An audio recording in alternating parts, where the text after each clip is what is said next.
Kuttanad seat NCP-യുടേതെന്ന് ആവർത്തിച്ച് Thomas K Thomas MLA. 20 വർഷമായി കുട്ടനാട്ടിൽ NCP-യാണ് മത്സരിക്കുന്നത്.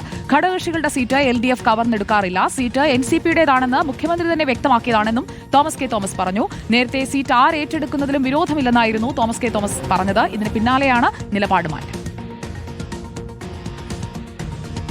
കഴിഞ്ഞ 20 വർഷമായിട്ട് ഈ കുട്ടനാട് സീറ്റ് NCP-യുടെയാണ്. അത് തന്നെ LDF-ന് ഒരു സംവിധാനമുണ്ട്. അവരൊരിക്കലും ഈ സീറ്റ് അവരുടെയാണെന്ന് പറഞ്ഞ് ആരും എടുക്കാനും പറ്റില്ല. പല ആൾക്കാർക്ക് പല രീതികൾ കാണും, പല കാര്യങ്ങൾ അവർ ആവശ്യം ഉന്നയിച്ചേക്കാം. അത് സാധാരണ സംഭവമേ ഉള്ളൂ. പക്ഷേ LDF-ന്റെ പോളിസി എന്ന് പറഞ്ഞു കഴിഞ്ഞാൽ ആരുടെ സീറ്റ് കവർന്നെടുക്കത്തില്ല. അപ്പോൾ ഓരോ ഘടകകക്ഷികൾക്കും അവരുടെ സീറ്റ് കൊടുത്തിട്ടുണ്ട്. കുട്ടനാട് സീറ്റിനെ കുറിച്ച് ആരാധ്യനായ മുഖ്യമന്ത്രി അവരുടെ സമ്മേളനം തന്നെ വ്യക്തമാക്കി. കാരണം ഇത് LDF-ന്റെ ഘടകകക്ഷിയെ NCP-യുടെ സീറ്റാണ്. അതിനെക്കുറിച്ച് ആവശ്യമില്ലാതെ ഒരു ചർച്ചയിലേക്കും പോകണ്ടെന്ന് പറഞ്ഞപ്പോൾ ആ ചാപ്റ്ററോടെ ക്ലോസായി. പിന്നെ അങ്ങോട്ട് ഇന്നുവരെയും ആരും അതിനെക്കുറിച്ച് ഒരു അഭിപ്രായം ഇന്നുവരെ പറഞ്ഞിട്ടില്ല. അതിന്റെ ആവശ്യവുമില്ല. കാരണം ഞങ്ങൾ LDF-ന്റെ ഘടകകക്ഷികളല്ലേ. ശരത് SS നമുക്കൊപ്പം ചേരുകയാണ്. ശരത് SS കൊടുക്കാമെന്ന് പറഞ്ഞു, ഇപ്പോൾ കൊടുക്കുന്നില്ല എന്ന് പറയുന്നു. എന്താണ് തീരുമാനം ശരിക്കും?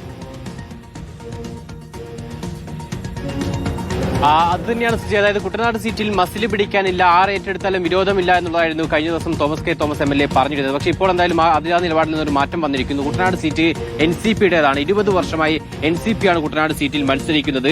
ഘടകകക്ഷിയുടെ സീറ്റ് സാധാരണ LDF കവർന്നെടുക്കാറില്ല എന്നടക്കമുള്ള കാര്യങ്ങളാണ് ഇപ്പോൾ തോമസ് പറഞ്ഞിരിക്കുന്നത്. സീറ്റ് NCP-യുടേതാണ് മുഖ്യമന്ത്രി പറയുകയും പിന്നീട് ആ ചർച്ച അവസാനിച്ചു എന്നടക്കം തോമസ് കെ തോമസ് പറയുന്നുണ്ട്. എന്തായാലും ഇതിൽ ഈ സീറ്റ് തർക്കവുമായി ബന്ധപ്പെട്ട വാർത്തകളൊക്കെ തന്നെ നേരത്തെ വലിയ ചർച്ചയാവുകയും പിന്നീട് NCP-യിലടക്കം വലിയ ചർച്ചയ്ക്ക് വിധേയമാവുകയും ചെയ്തിരുന്നു. പിന്നാലെ NCP-യുടെ തന്നെ പല നേതാക്കളും ഈ സീറ്റ് മസിൽ പിടിക്കാനില്ലെന്ന തോമസ് കെ തോമസിന്റെ പ്രതികരണത്തോട് വലിയ അസംതൃപ്തി പ്രകടിപ്പിച്ചിരുന്നു. കാരണം ആകെ 2 സീറ്റ് NCP-ക്കുള്ളൂ. ഇതിൽ മസിൽ പിടിക്കാനില്ലെന്ന് പറഞ്ഞാൽ സീറ്റ് നഷ്ടപ്പെടുന്ന രീതിയിലേക്ക് കാര്യങ്ങൾ എത്തുമെന്ന രീതിയിലൊക്കെ തന്നെ ചർച്ച വരികയും അതോടുകൂടി തന്നെ ഈ നിലപാടിലൊരു മാറ്റം വരികയുമാണ് ഉണ്ടായത്. നിലവിൽ എന്തായാലും കുട്ടനാട്ടിലെ CPM CPI തർക്കത്തിലടക്കം ആശങ്കയുണ്ടെന്ന് തോമസ് കെ തോമസ് പറയുകയും ചെയ്തു.